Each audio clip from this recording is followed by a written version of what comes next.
Good morning and welcome to America's Home Cooking. I am going to make chicken nuggets today. So I'm cutting up chicken breasts. I took the skins off, the bones off, and I'm cutting them into pieces that I want to use. There's no special size that you want. But if you buy Kentucky Fried Chicken McNuggets, there's not much chicken in it. It's more fillers and everything else. At least when I make them, you know they're going to be chicken. I'm cutting the pieces about this big, but you can cut them any way you want. I didn't mean to have this. I actually wanted a pork piece that I have, and I wanted to stuff it with cranberries and some onions. What else was I going to put into it? Dates, you know, with seasonings. I thought that would be nice and drape it with bacon. But by accident, I got the wrong package, so we're ending up with chicken McNuggets. So now you know what chicken McNuggets really are, unless you make them yourself. They're fillers.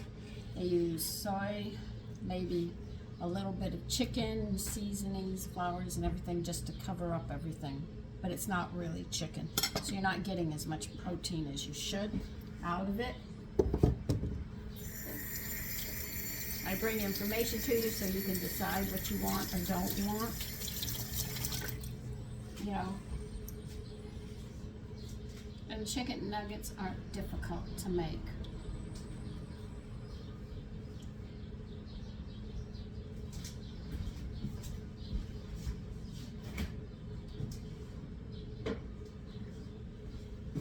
I was trying to make some buttermilk and honey biscuits. They burnt. And I said, dang. Didn't even taste good. I said, oh, I'm going to retry this recipe again. Now I'm adding buttermilk, but you can add yogurt, or if you want to do an egg wash. I don't like the egg wash because it washes off. The buttermilk seems to cling like yogurt clings to it. Much better. You can see that, so I like using it. And when you weigh out a whole chicken breast, I mean both sides and all, and weigh it. And remember, only 3 ounces makes 25 grams of protein. When you weigh it out like that, this little bit has over 200. And you're sitting there saying, really? Yeah, really. And you only need 20 grams a meal. So we're really just overeating just all the way around.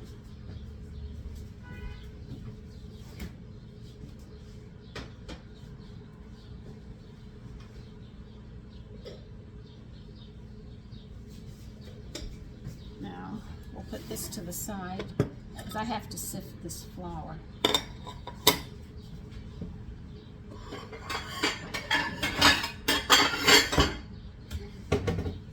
To get all the particles out, because from biscuits and breads and stuff that I make, I collect it.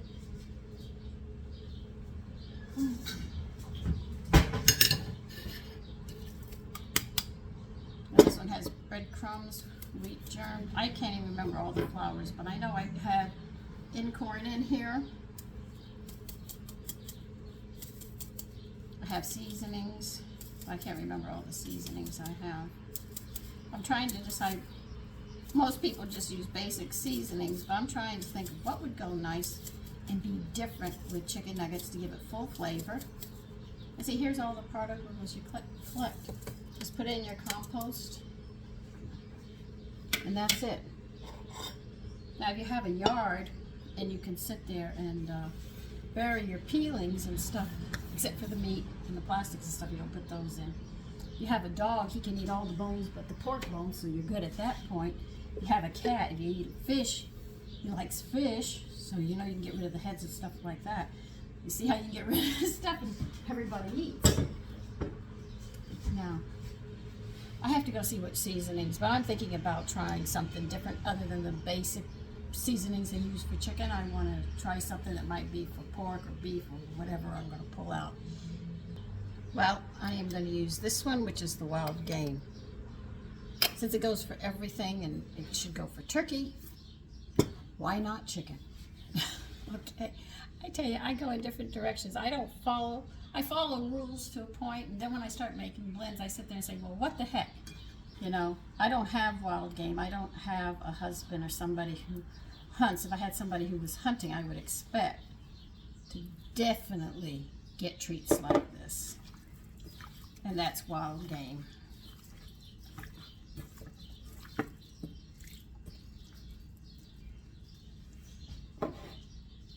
So this is going to be different.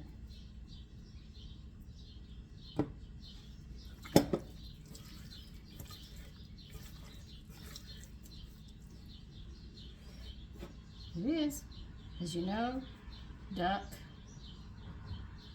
fowl, one sort. Some people eat pigeons. So listen, why not? It should come out good, you know?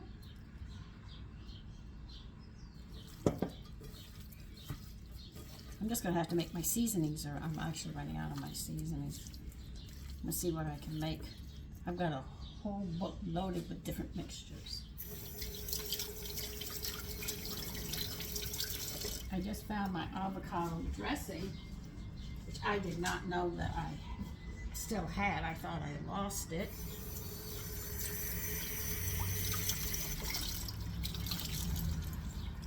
So this is what happens when you get a lot of cookbooks. You have paper in all of them, pages of stuff that you want to make. It's difficult.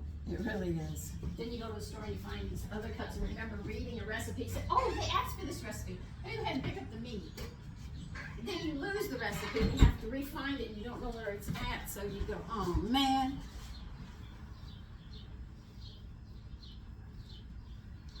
And that's what happens. Okay, we got the seasonings here. I'm going to go get the pot so we can start cooking. Okay. I'm not making a lot, so I can't see having a ton of oil.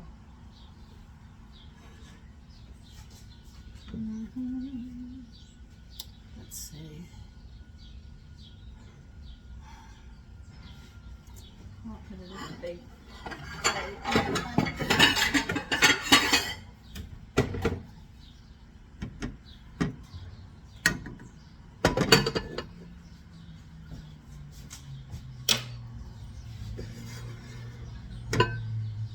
That's not going to hold. Okay.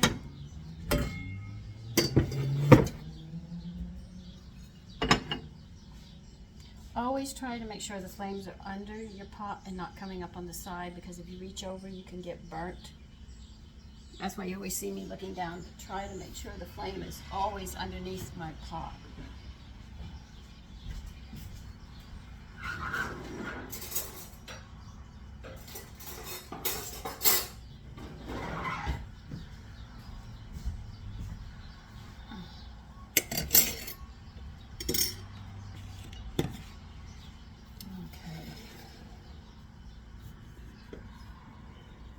Just trying to get you in the area where you can see as much as you can.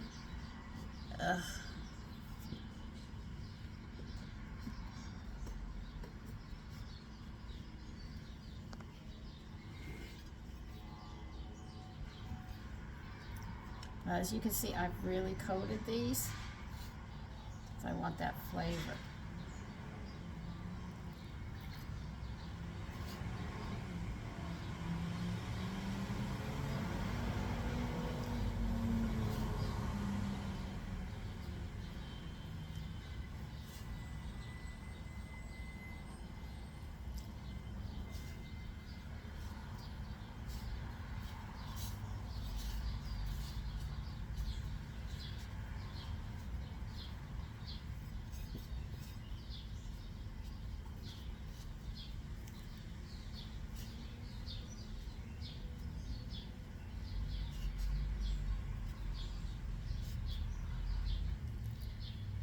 So I'm wondering what summer is going to be like when I think about it.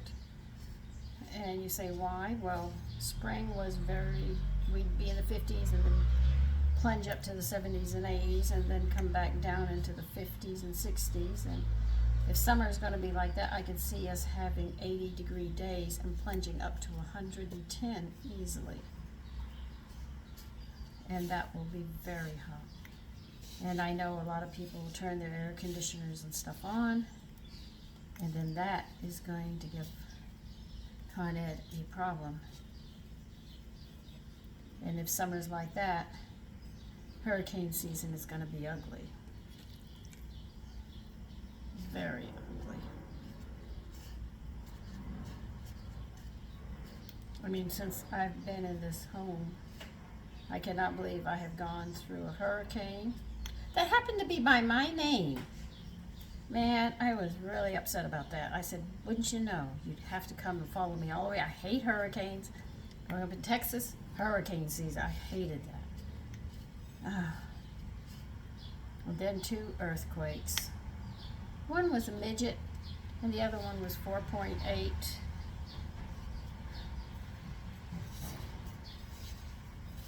I tell you.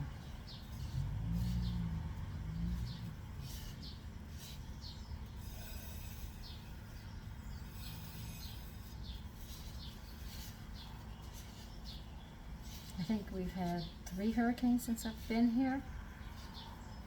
Been up north, 3 hurricanes.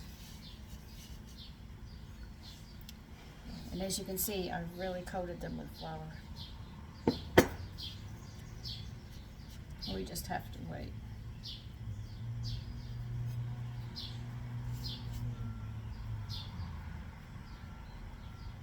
I really thought those buttermilk honey biscuits would have been delicious, but I think the cooking time is off, and that's why they burnt. So I'm going to have to, I'll try to probably remake them tomorrow, and or later today. Or I might just do it after I finish the chicken, try again. Round 2. I don't like recipes beating me.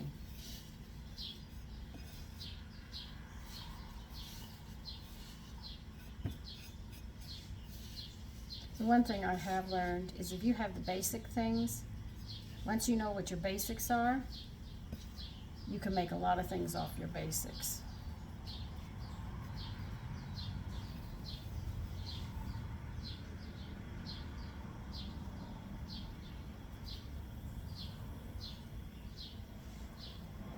Okay. I really don't want to drop chicken in yet, but we'll try.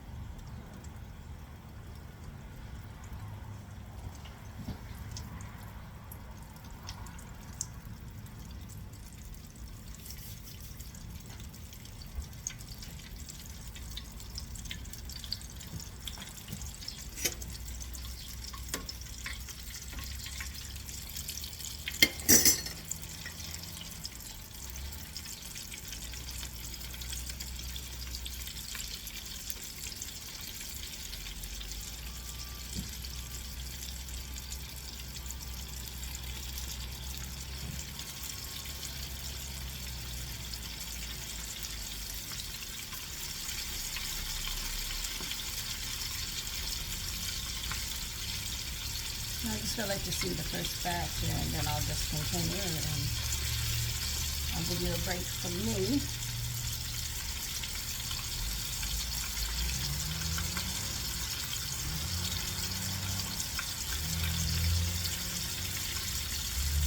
I really want to do that biscuit recipe again.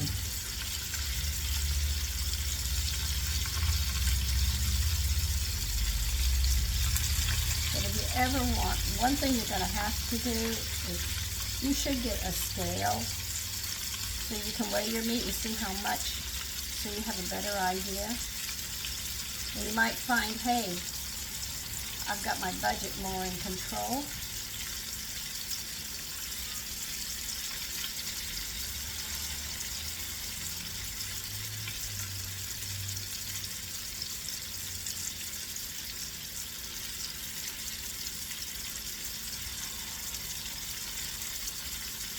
Well, I can't really do the rest of the pieces. I'll have to wait till I finish these.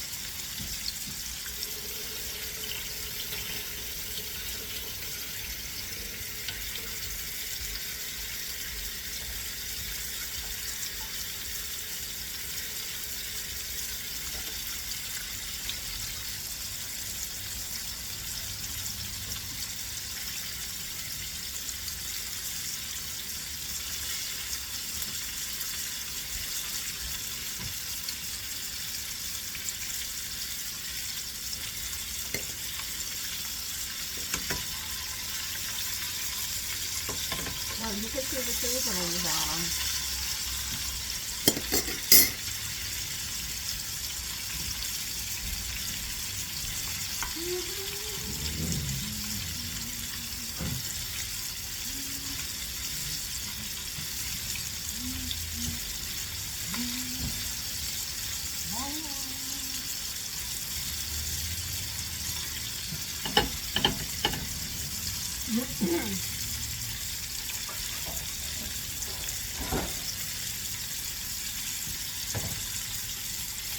Well, I'm not burning that chicken. I don't think I need this chicken.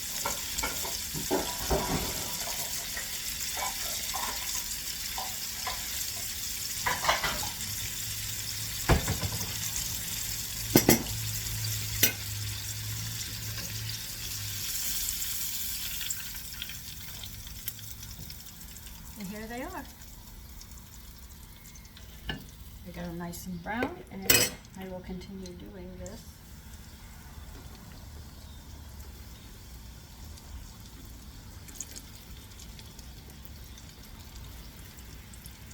And I will see you when they're done. Okay, here they are. I got done frying them. I know it's not a lot, but there's not a lot of us eating today. So anyway, I am going to go try and make those biscuits again. Take care. Bye-bye.